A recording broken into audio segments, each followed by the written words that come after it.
இன்னைக்கு நெருக்கத்தில் இருக்கிறீங்களா? சின்ன வீடு, ஒரே ரூமு, இதுக்குள்ளதான் வசிக்கிறோம். நெருக்கமான இடம், நெருக்கமான சூழ்நிலை, பிஸ்னஸில் நெருக்கம், வேலையில் நெருக்கம், குடும்பத்தில் நெருக்கம், பண நெருக்கடி, இப்படி பல நெருக்கத்தில் இருக்கிறீங்களா? நீங்கள் கூப்பிட்டா உங்களை விசாலத்திலே கர்த்தர் வைப்பாராம். நாங்கள் ஊழியம் ஆரம்பிக்கும் போது நெருக்கத்தில் தான் இருந்தோம். ஒரே ஒரு சின்ன திண்ணை தான். அதில் ஒரு 30-40 பேர் கூட முடியும். அதிகமாக வந்துட்டா ரொம்ப கஷ்டம், நெருக்கம். ஆண்டவர் இப்போ விசாலமான இடத்தை தந்திருக்கிறார்ல, என்றைக்குமே நெருக்கத்தில் வைக்க மாட்டார்.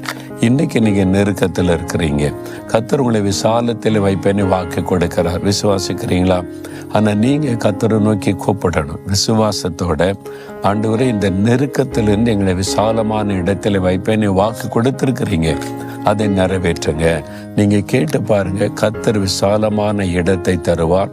உங்களுடைய நெருக்கடிகளை மாற்றி விசாலமான பாதையிலே நடத்துவார்.